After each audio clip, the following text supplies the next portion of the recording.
The oil this woman is scooping out of the gutter is about to end up in someone's stomach. Not fun!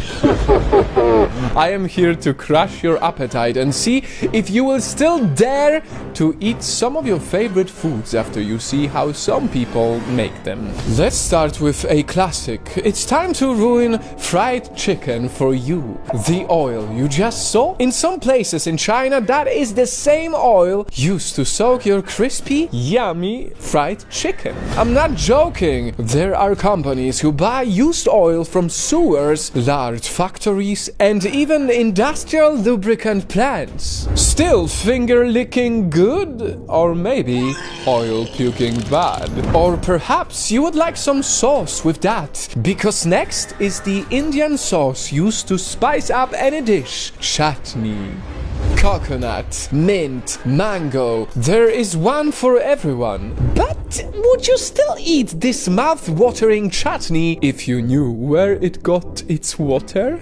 Unfortunately, you are seeing right. This street vendor was caught cooking his chutney using toilet water. Still have an appetite?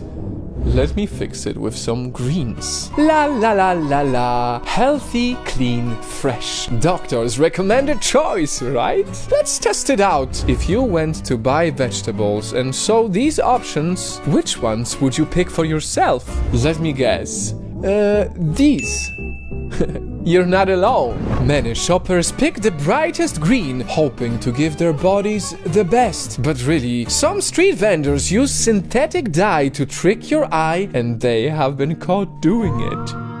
And speaking of dye, you know those toxic chemical embalmers used to preserve your body when you die? Turns out you don't need to wait for death to consume them. Because in Indonesia, some fishermen use it to keep fish looking fresh for a longer time. Feeling like fish out of water yet?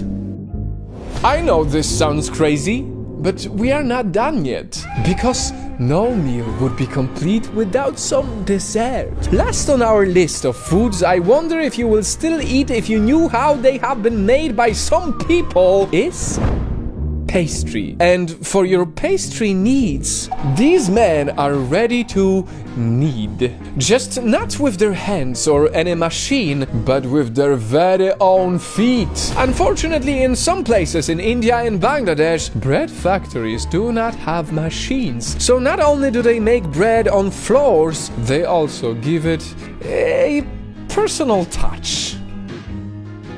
Fancy some some feed-made bread? Wow! This is crazy. But of course, all the practices we've mentioned today don't happen everywhere and they're quite extreme. But still, who knows what happens to your food before it lands in your belly? Fried chicken, chutney, green onions, and sweet pastry. Bon appetit, everyone.